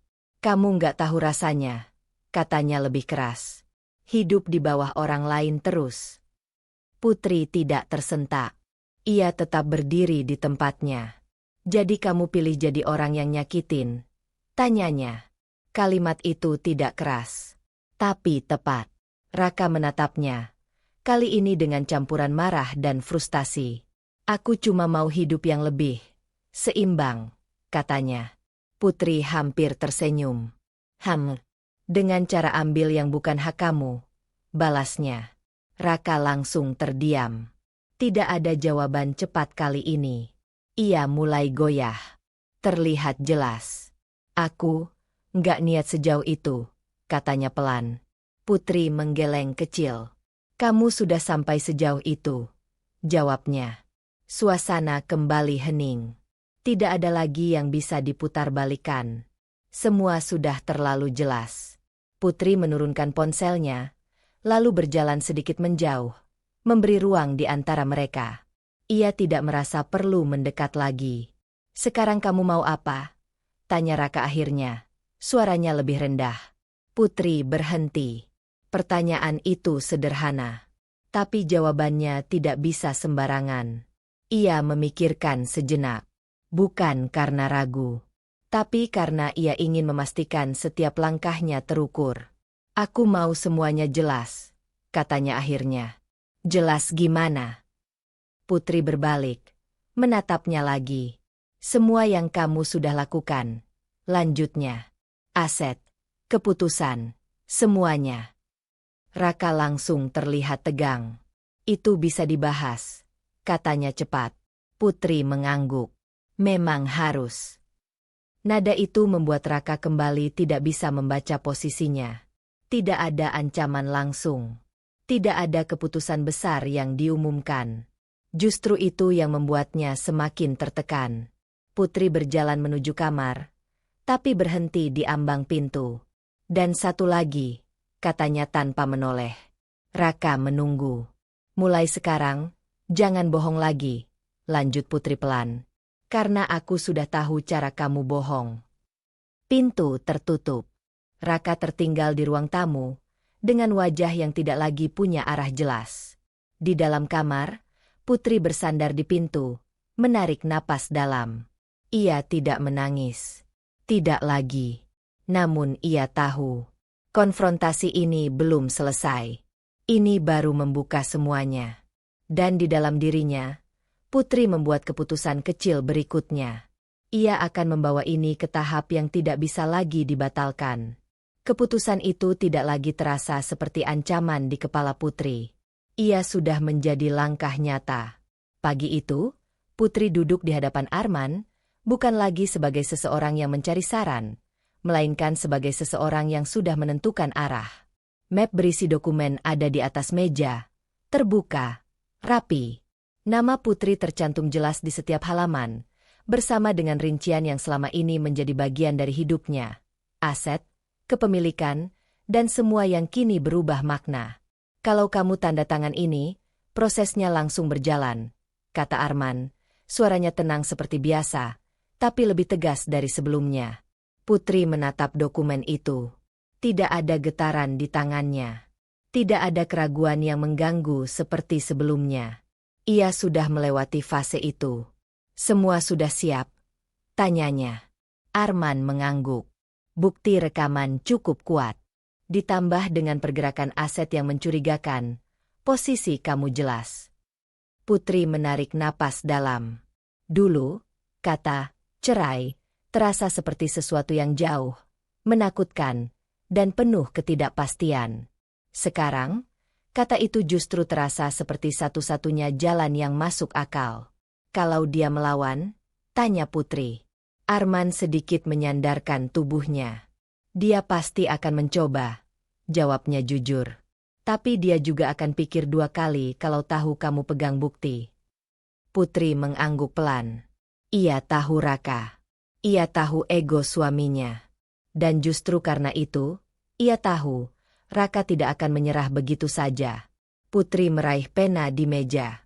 Untuk beberapa detik, ia hanya memegangnya. Bukan karena ragu, tapi karena ia menyadari, ini bukan sekadar tanda tangan. Ini titik balik. Tanpa banyak kata, Putri menandatangani dokumen itu. Satu garis. Satu keputusan. Dan semuanya berubah. Di rumah, Raka baru saja membuka pintu ketika ponselnya bergetar. Ia melihat layar sekilas, lalu berhenti. Nomor yang tidak ia kenal. Namun isi pesannya langsung membuat tubuhnya kaku. Pemberitahuan gugatan cerai atas nama Putri. Raka membaca ulang. Sekali. Dua kali. Seolah berharap kata-kata itu berubah. Tapi tidak. Wajahnya langsung memucat. Ini, enggak mungkin, gumamnya. Ia langsung mencari nomor Putri, menekan panggilan tanpa pikir panjang. Nada sambung. Lalu diangkat. Putri. Suaranya langsung meninggi. Ini apa maksudnya? Di ujung sana, Putri terdiam sejenak sebelum menjawab. Yang kamu baca, itu maksudnya. Nada suaranya tenang. Terlalu tenang. Raka berjalan mondar-mandir di ruang tamu. Emosinya mulai naik. Kamu serius? Kamu langsung bawa ini ke pengadilan tanpa ngomong sama aku dulu? Tanyanya. Putri menarik napas pelan di seberang. Kita sudah bicara, jawabnya. Dan kamu sudah menjelaskan cukup banyak. Kalimat itu membuat Raka kehilangan pijakan. Putri, ini bisa kita selesaikan baik-baik, katanya cepat. Nggak perlu sampai sejauh ini. Putri menutup matanya sejenak. Ada rasa lelah yang muncul, bukan karena keputusan ini, tapi karena mendengar pola yang sama lagi. Sejak kapan kamu mau menyelesaikan baik-baik? Tanyanya pelan. Raka terdiam. Untuk pertama kalinya, ia tidak punya jawaban cepat. Ini bakal hancurin semuanya, katanya akhirnya. Nama aku, kerjaan aku. Putri membuka matanya. Semua itu sudah kamu pikirkan waktu kamu rencanakan ini, potongnya. Nada itu tidak tinggi, tapi tegas. Dan tidak memberi ruang untuk dibantah. Raka menarik napas kasar. Mulai panik. Putri, dengar. Kita bisa atur ini. Soal aset. Soal. Aku sudah atur, jawab Putri singkat. Hening. Raka benar-benar terpojok sekarang. Semua jalur yang ia pikir masih bisa ia kendalikan, satu persatu tertutup. Di sisi lain kota, Maya duduk di kafe yang sama seperti sebelumnya, menatap ponselnya dengan ekspresi yang tidak lagi santai. Pesan dari Raka muncul berkali-kali. Dia gugat cerai. Kita harus ngomong. Kamu di mana? Maya membaca semuanya tanpa langsung membalas. Ekspresinya berubah tipis, bukan kaget, tapi menghitung ulang. Ia membuka satu pesan terakhir dari Raka, lalu menutupnya kembali. Beberapa detik berlalu. Akhirnya, ia mengetik. Kita jangan ketemu dulu. Pesan itu singkat, dingin, tanpa penjelasan. Raka membaca balasan itu dengan wajah yang semakin tegang. Jangan ketemu dulu. Ia menatap layar itu, seolah tidak percaya. Ia mencoba menelepon. Ditolak. Sekali. 2 kali. Tidak diangkat. Untuk pertama kalinya, Raka merasakan sesuatu yang selama ini tidak pernah benar-benar ia hadapi. Ia sendirian. Dan rencana yang ia pikir terkontrol, mulai runtuh di tangannya sendiri. Di sisi lain, Putri duduk kembali di ruang kerja Arman, menatap salinan dokumen yang baru saja ia tanda tangani. Tidak ada rasa lega yang meledak. Tidak juga kesedihan yang meluap. Yang ada justru sesuatu yang lebih tenang. Lebih dingin. Lebih pasti. Arman memperhatikannya. Kamu siap kalau dia mulai menyerang balik? Tanyanya. Putri tidak langsung menjawab. Ia memikirkan kemungkinan itu. Raka yang panik. Raka yang kehilangan kendali. Raka yang mungkin akan mencoba segala cara. Aku nggak akan mundur, jawabnya akhirnya. Arman mengangguk. Ia tahu jawaban itu bukan sekadar kata-kata. Putri berdiri, merapikan tasnya. Langkahnya tidak ragu. Namun saat ia hendak keluar, ponselnya bergetar. Nama Raka muncul lagi. Putri menatapnya beberapa detik. Lalu, ia tidak mengangkat. Ia memasukkan ponselnya ke dalam tas. Dan melangkah keluar. Namun di dalam hatinya, ia tahu. Langkah ini belum akhir. Justru ini baru memulai bagian paling keras. Dan kali ini, bukan hanya soal bertahan, tapi tentang menghadapi seseorang yang tidak akan pergi tanpa perlawanan. Malam itu, rumah terasa lebih tegang dari biasanya. Putri berdiri di ruang tamu, memandang pintu depan yang tertutup rapat. Ia baru saja pulang dari kantor Arman, membawa beberapa dokumen tambahan yang kini tersusun rapi di meja. Semua terasa berjalan cepat, terlalu cepat untuk seseorang yang dulu selalu mempertimbangkan setiap langkah dengan hati-hati. Namun kali ini, ia tidak punya ruang untuk ragu. Suara kunci berputar dari luar membuat tubuhnya sedikit menegang. Pintu terbuka. Raka masuk dengan langkah cepat. Wajahnya jelas menunjukkan bahwa ia tidak lagi berusaha menyembunyikan kepanikan. Putri. Suaranya langsung memenuhi ruangan. Kita harus bicara sekarang. Putri tidak bergerak dari tempatnya. Ia hanya menatap Raka yang mendekat dengan napas yang tidak stabil. Kita memang harus, jawabnya tenang. Nada itu, lagi-lagi, membuat Raka kehilangan arah. Ia berhenti beberapa langkah dari Putri, mencoba membaca ekspresinya. "Kenapa kamu sejauh ini?" tanyanya. Suaranya mulai berubah. Tidak lagi marah, tapi memohon. "Kita masih bisa perbaiki ini." Putri tidak langsung menjawab. Ia memperhatikan Raka lebih lama dari biasanya. Untuk pertama kalinya, ia benar-benar melihatnya, bukan sebagai suami, tapi sebagai seseorang yang berdiri di seberangnya. "Perbaiki apa?" tanyanya akhirnya. Raka langsung menjawab, seolah sudah menyiapkan semuanya. "Kita," katanya. "Hubungan kita. Apa yang sudah kita bangun." Putri mengangguk kecil. "Yang kamu rencanakan untuk kamu hancurkan," balasnya. Raka terdiam sejenak, lalu menggeleng cepat. "Aku nggak pernah niat hancurin," katanya. "Aku cuma salah jalan."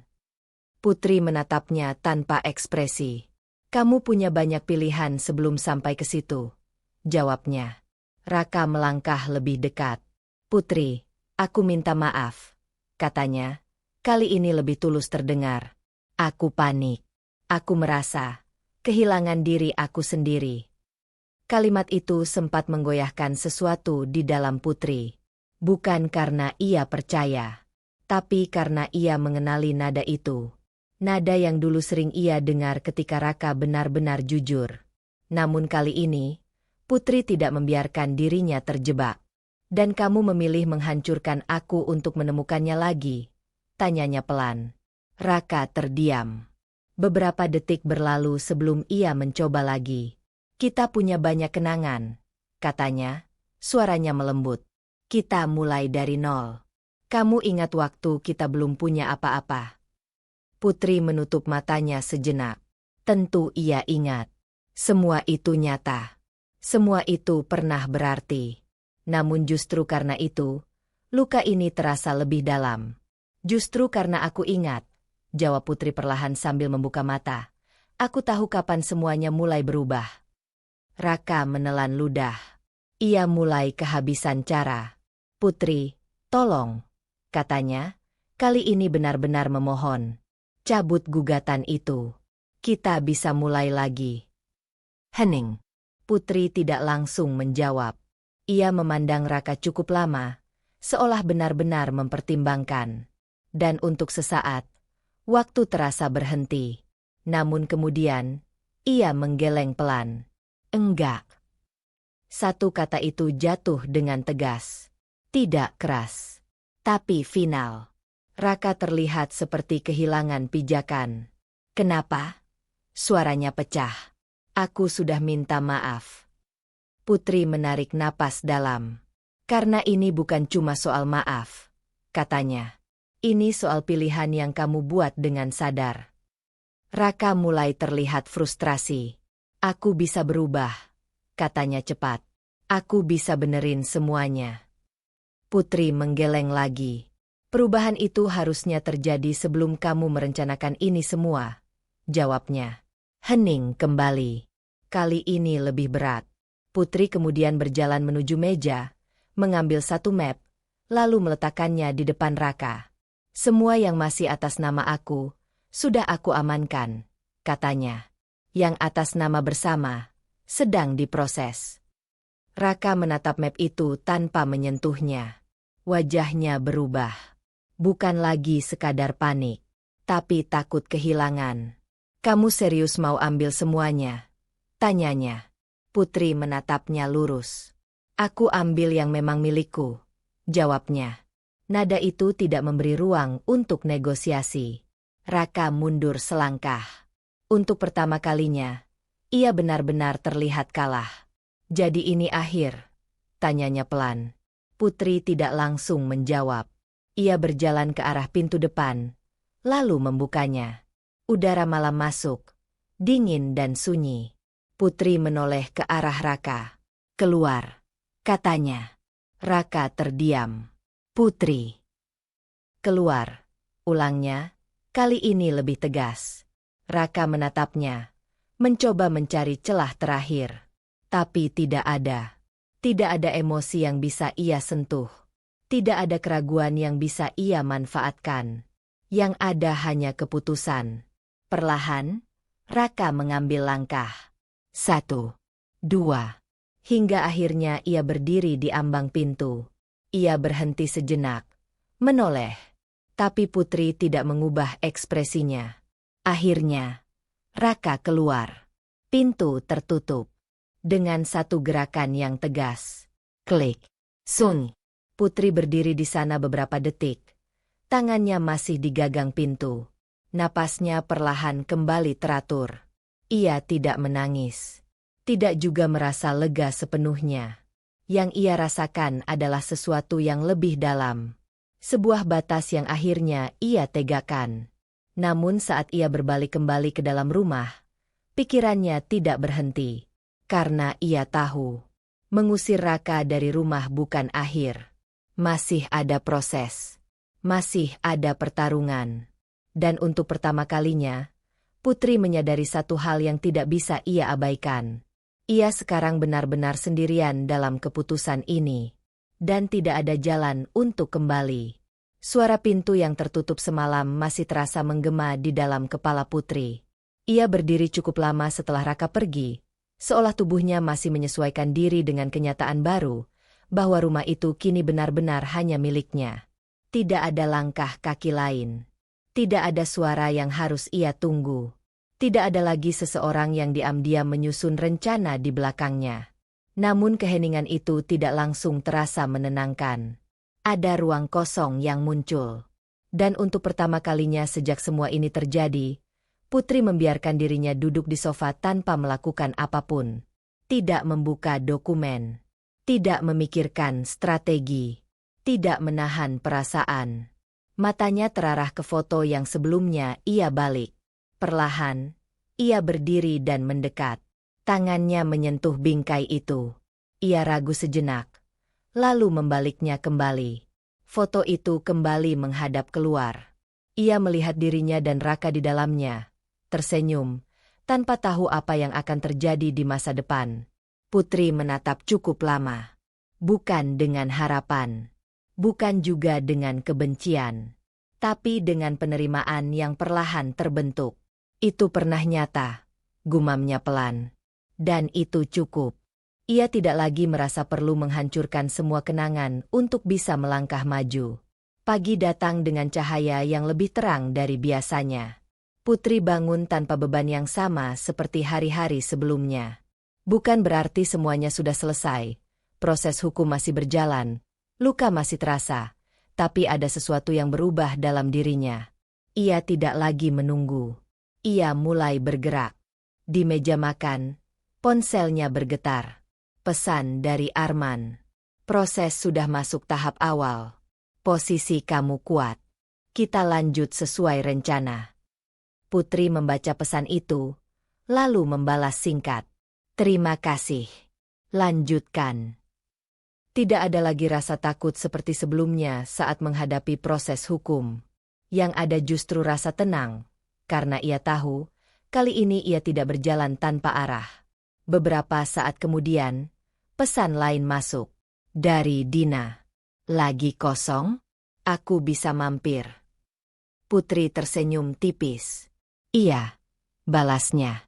1 jam kemudian, Dina sudah duduk di ruang tamu, memandang sekeliling rumah yang kini terasa berbeda. Sepi. Komentarnya pelan. Putri menuangkan 2 gelas teh, lalu duduk di seberangnya. Iya, jawabnya.